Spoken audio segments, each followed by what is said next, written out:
Well, I've taken all the data that I collected from checking each pin of each chip with the logic probe, and I transferred it to the schematic,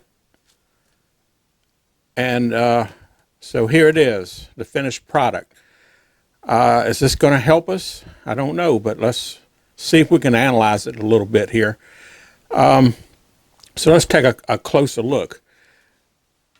The test boards, pattern board test board, told us that the status was bad, okay? Well, here's U21, and U12 is also in that status box. We replaced U21, so U21 is a working chip. So we know that's not the problem, okay? Could it be U12? We'll see. Could it even be U24? See, that's in the yellow. Anything that has yellow on it was different from the working board. In other words, the signals, anything that's yellow on the bad board didn't match the working board. If it's green, it means that the bad board matched the working board. Okay, if that makes sense to you. So anywhere you see the yellow, the bad board had a different reading from the good board. Okay, so we can take these different sections. Okay, well, the status, we know U21 is good. We don't know for sure about U12 or even U24. It also said the XY was bad. Okay, and initially I thought that these right here, because they're yellow, that one of these chip or two of these chips were bad. So I replaced U41 and U32, and they were both good, but I replaced them anyway. Then I replaced U42 and U33. So all four of these chips are new. So I know that that's not a problem. Okay, and U40 and U31 right here, they all got green dots on all the pins. So this was identical to the working board. So I don't think the XY is in play. I don't think this is the problem. And if we go over here to all this yellow, kind of transfers all the way over into the linear section or the linear counter. And this kind of resembles, well, I didn't draw this in, but all this is yellow too. So all these lines here between these two chips are yellow. That's yellow, that's yellow, that's yellow.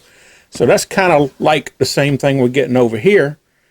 So I'm thinking that, okay, this isn't working because something that triggers this to work is that it's not getting the signal. So it has to be, I would say, something in this area, because let's see, I think C1 right here, and this one right here, and this one right here, these are all signals that I think trigger these ICs to start working, to enable them. And that is all kind of coming from this section right here, it looks like. Okay, another thing is down here, we also got some of the yellow going on, and same thing here. We got yellow between these chips.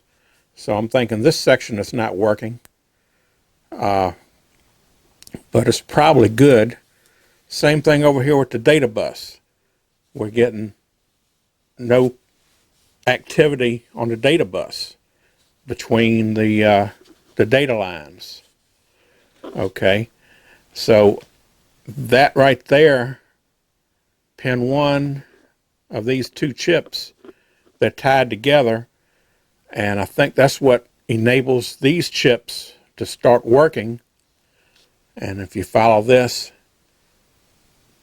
that goes right up here to U12, which is connected to the status. So, like I say, I'm still thinking of something up in this section. But we got this right here. We've still got some yellow all around here. Now, one other thing is this right here, U3, pin 1, which is the output, pin 1 and pin 2. Pin 2 is the input, and pin 1 is an output here. And I'll have to get my chart to know what type of, I think that's a buffer. Well, it's got a circle on the end of it. Well, so it's not a buffer. What is that? Inverter, I think. I'll look it up in a minute, but sometimes that output of this was flaky. I think the way this works is if you have a low on this side, because of that little dot on there, you should have a high on this side. Or if you have a high on this side, you should have a low on this side. It should be whatever the input is, the output should be opposite. I think that's how that works. Anyway, pin 2 is always the same.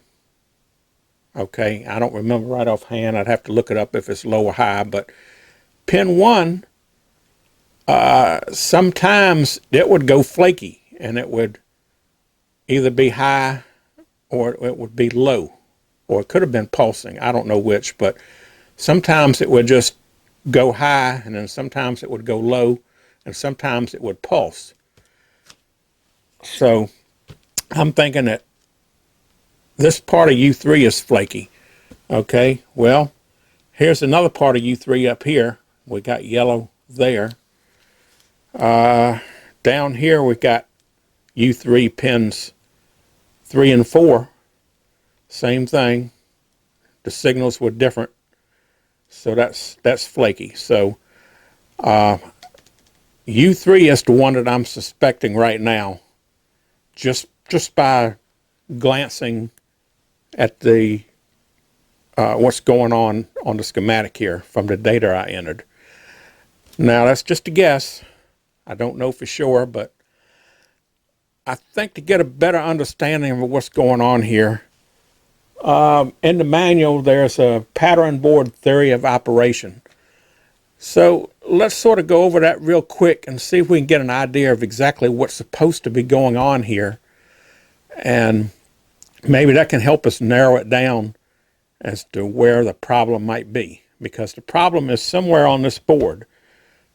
Because if you put the good pattern board in, the game boots up and works. You put this bad pattern board in, and you got the problem. So we know the problem is somewhere on this schematic. Okay, so let me get that theory of operation out, and let's go through it line by line and see if we can't piece together what's going on. Okay, here is the pattern board theory of operation, Midway's card rack system. This explanation of the theory of operation is intended to be very basic and not a chip-by-chip or signal-by-signal explanation.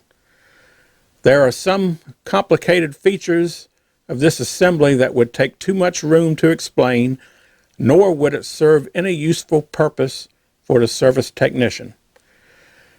The function of this board is to move blocks of data from one memory location to another at a fast rate.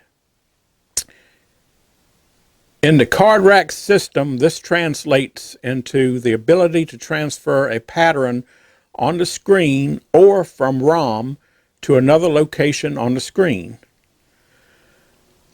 Parameters are passed to the pattern board by a series of output instructions to ports 78 through 7E ICs. All right, let me go back and read that again.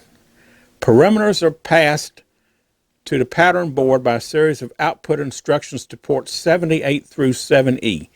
ICs U1, U2, U4, and portions of U3, U6, and U14 perform the port decoding. Okay, so let's take a look at that. The ports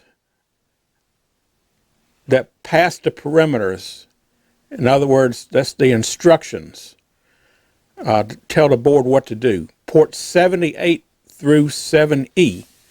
All right. Well, if we go on the schematic here and we look at U4, okay, this is one chip, U4. They just separated it. If we look over here, and these are usually outputs and usually inputs. I think, yeah, I read that somewhere, that on the schematics, basically they put the inputs on the left side and the outputs on the right side. Of course, this can differ between chip and chip. But anyway, right here we have a line of 4 on each chip. Well, that's one chip, so it's 8. But anyway, you get what I'm saying. All right, here is 78. There's 79, 74. No, 7A, 7B, 7C, 7D, and 7E. And 7F is not connected to anything, so that's not used. So it's from 78 to 7E. So these 7 outputs here are the output instructions for the port decoding. So these right here tell everything what to do, okay?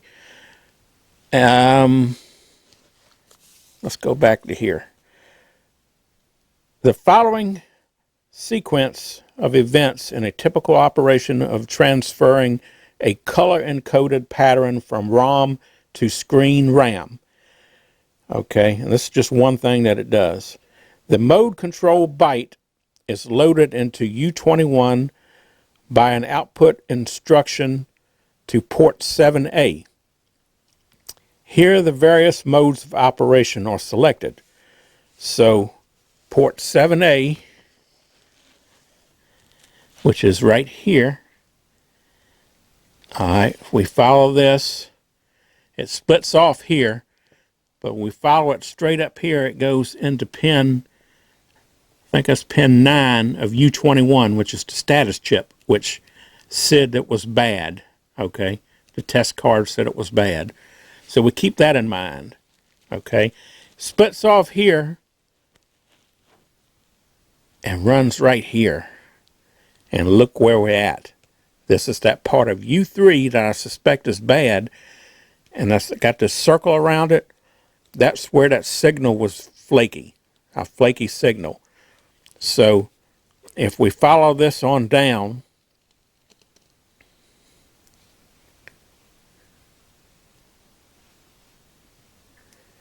okay, it goes to pin 1 of U37 and pin 1 of U28. Okay. And pin 1, I think, is like an enable, to enable these chips here. And this is the feedback section. So, okay, we'll keep that in mind. All right, now let's go back to where we left off here. The 16-bit linear address, which is usually the source address, is loaded into U34, U25, U16, and U7. Okay, U34, U25, Okay, up here, here's U34, U25,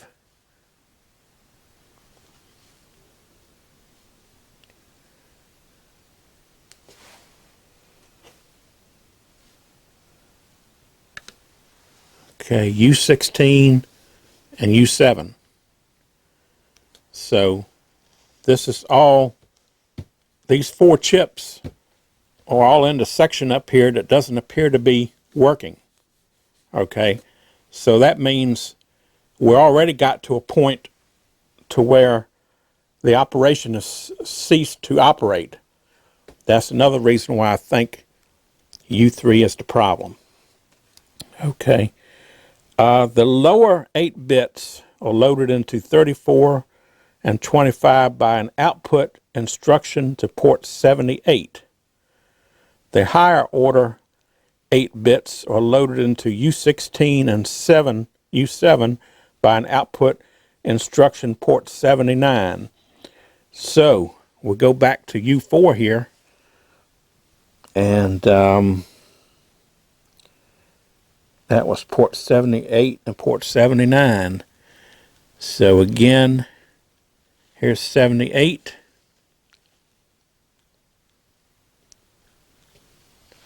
Follow that over, and yeah, that goes to pin 1 of U25, and it goes to pin 1 of U34. And we're not getting no outputs on that chip, so that's not happening. All right, and if we go to port 79, which is the one right underneath it here, we follow that,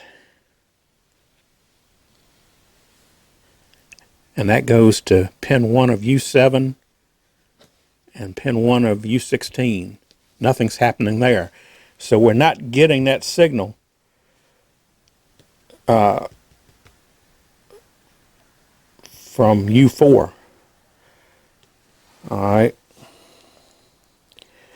The 16-bit area address, which is usually the destination, is loaded into U39, U30, U18, and U9. All right, so U39 and U30. So down here, this is U39, U30, U18, and U9. U18 and U9. Well, we have some problems around U18, and one pin going into U9 here, but then the 39 and 30, we get no activity on the outputs here. Okay, so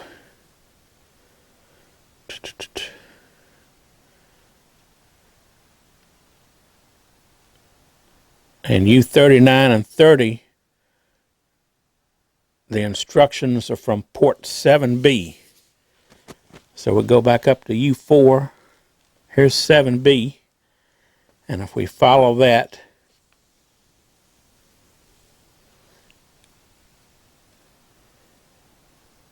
it goes to pin 9 of U39 and pin 9 of U30. And the other one, port 7B, 7B is right here. Let's see. Was that the one I just followed? I have a hard time keeping this straight in my head. Let's see. No, U18 and U9 with output instructions from port 7C. So here's 7C right here. And if we follow it, it goes to pin 1 of U18 and pin 1 of U9. Okay.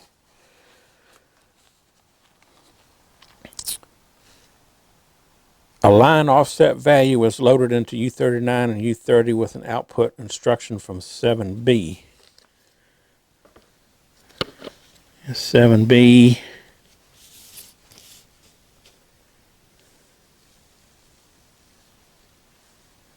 Okay, got that.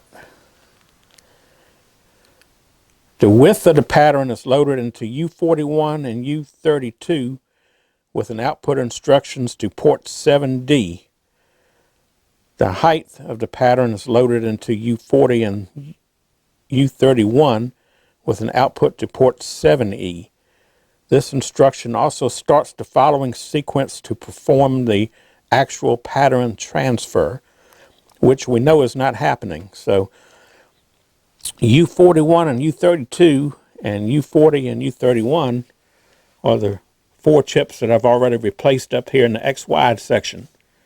Okay, so we know they're not working, so they're not getting the signals from 7D and 7E. So here's 7D, and if we follow that, it goes up here, and it's supposed to turn on U32 and U41. That's not happening. And if we go 7E, 7E is right here. Okay, it goes up here to U31 and U40, but it also splits off and goes down to U14 right here, which comes over to U13. And U13 has a line that goes up. Let's see. No, that's not what I'm looking for. Okay. Well, I don't think we need to go any farther because obviously what it's stating here is not happening. So I think our problem is all the way back up here to the very beginning, where the parameters are passed to the pattern board by a series of output instructions to ports 78 through 7E, ICs U1, U2, U4, and portions of U3, U6, and U14 to perform port decoding. So I'm thinking the port decoding is not working, and that's where our problem is. So we look at ICs U1 and U2. All right, U1 and U2 are right here. All this looks good. Everything is green, so I think we can rule that out. U4 and portions of U3 and U4 and U3. So U4 are the ones where all these signals come out of. Although, even though they're green, then it goes in portions of U3. Okay, well, U3 is already, we think it's a problem child here. So I'm thinking U3 is our best bet so far. Then it says U6 and U14. All right, where's U6? All right, here's U6, U6, U6, and U6. Everything is green around U6, so I don't think U6 is the problem. And U14. All right, here's U14, U14,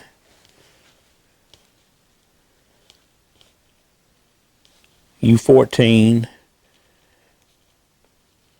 There's another U6. That looks good. That's green.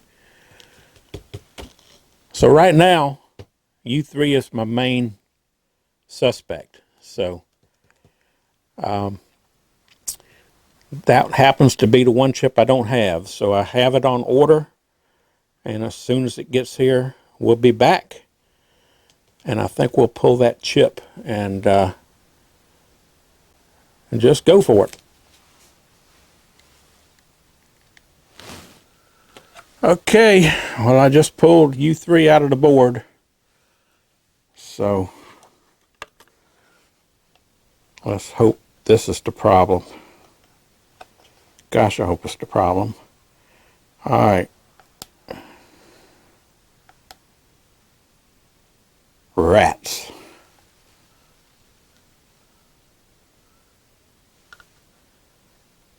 $45.72.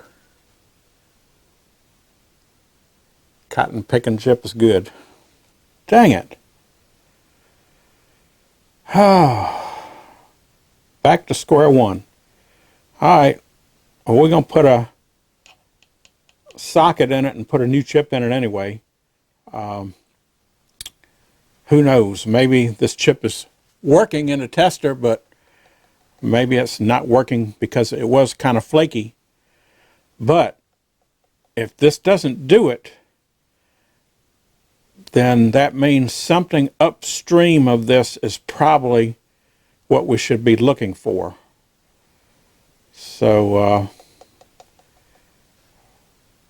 maybe we're still on the right track, but we just got the wrong component here. All right, let me go ahead and replace this, and we'll do some more checking.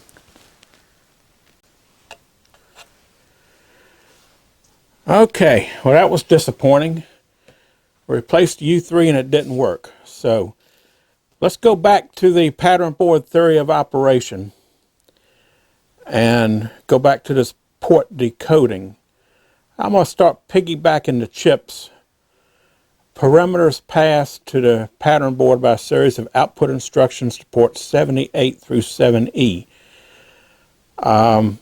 ICs U1 and U2, U4, and portions of U3, U6, and U14. So let's concentrate on those chips.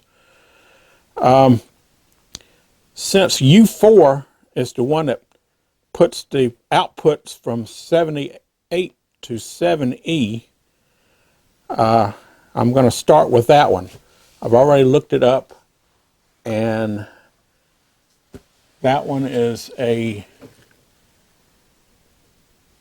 oh gosh, 145.55. Okay, so I've already piggybacked it on U4, so I got U4 piggybacked with a new chip. So let's flip it on and see what happens. Whoa,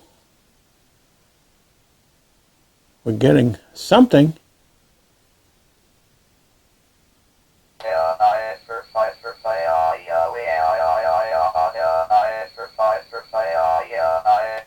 Okay. Let's recycle it.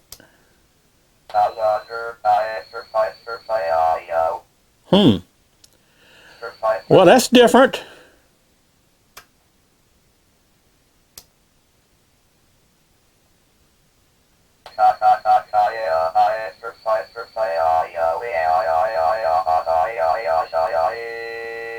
Well, at least we got some activity here.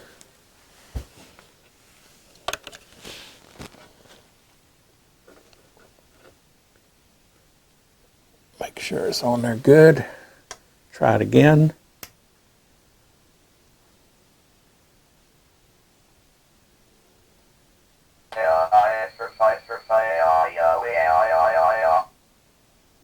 Huh. Okay. Well, I have noticed when I was probing the good board that sometimes just the the probe of the logic probe sometimes would cause little things to artifacts to appear on the screen, sort of like it was interfering with the signal. So maybe that chip is bad, or maybe that's just putting another chip on top of it is just loading that chip down. So, but we're getting some activity, so that's obviously causing something to happen that wasn't happening before. So I hate to start just replacing chips, but at this point since that is a key chip in the port decoding, which is what I'm suspecting is happening, what have I got to lose? I got the chip, so let me go ahead and pull it out and I'll check it and put another one in. Okay, well, once again, we went ahead and changed out U4, put it in the tester, 4555. The chip was good, so that's bad. But the good part is we now can take U4 off the list. We know it's good because we got a new chip in there. So let's go back to the theory here. And now we've replaced U4. We replaced U3. So now we got U6 and U14. Let's go ahead and piggyback U6 first, and then we'll piggyback U14. And if that doesn't do anything for us, we'll go backtrack here and we'll piggyback U1 and U2. And if that doesn't show any results, then I'm just going to have to sit down and rethink the whole thing out again. Okay.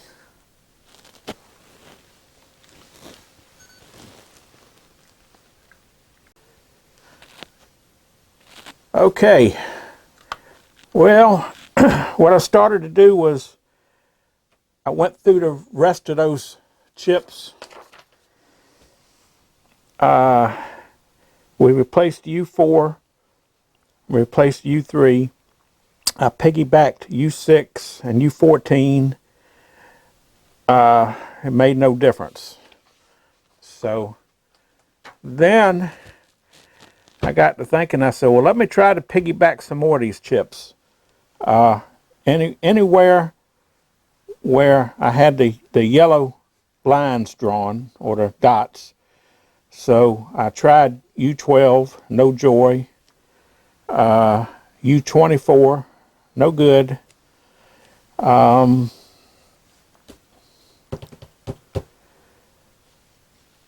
Let's see, what else did I do? Then I went down here, and I noticed that this is U23 and this is U23, so this is the same chip. They just split it up here, and we got two yellow lines coming off of that chip and a couple going into it here, and that's U3. We replaced U3, so we know that wasn't the problem. So I decided to piggyback U23. All right. So U23 is right here. It's MC14539B right here. So I piggybacked it and turn it on, and let's see what I get.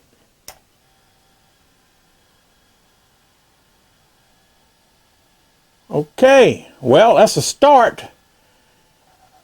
It's still kind of crashing, but the first part of the track mode starts.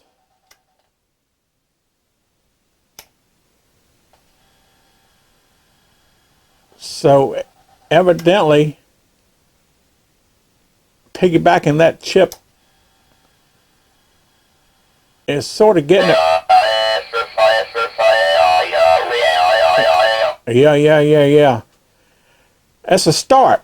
So I'm going to go ahead and pull that chip, check it in the tester, and replace it, and find out if that's just a fluke or whether that has, part of the problem. Now, it's very possible that there's more than one problem on the board, or that could be doing the whole thing. So let me go ahead and pull that chip off and replace it, and we'll go from there. Okay, well, I've soldered in a socket here, And I have the chip in the tester. So let's test it here. Not found. That's a good sign. That means this chip is probably bad.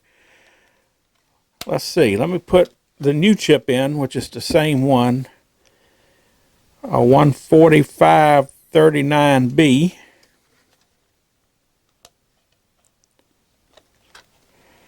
And let's test it. Interesting. It comes up with a 74 LS153. Huh. Well, maybe the 153 is the equivalent to this in a standard chip. And maybe that this particular chip isn't programmed into it, but it's close enough to that chip. So anyway, we're going to put it in and try it anyway. Unless this is a Chinese counterfeit. That's always a possibility. Oh, let's see.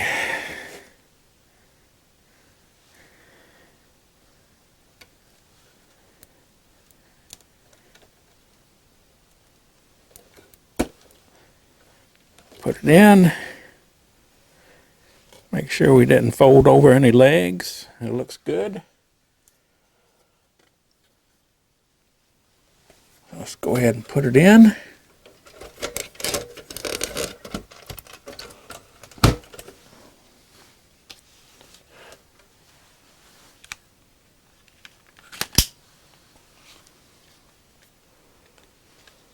Okay.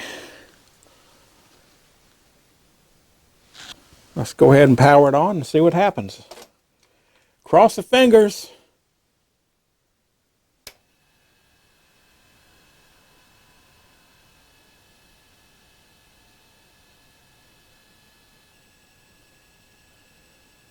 Now you hear that noise in the sound because I got the volume turned up real loud, so when it comes on it'll be blasting. But it looks like we didn't fix the board. Oh, that's a relief. I don't like to just replace chips without knowing whether it's good or bad or not, but let me turn this thing down a little bit.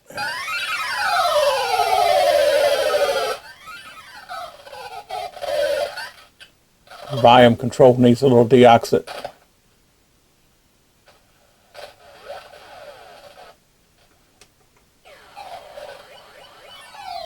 Okay.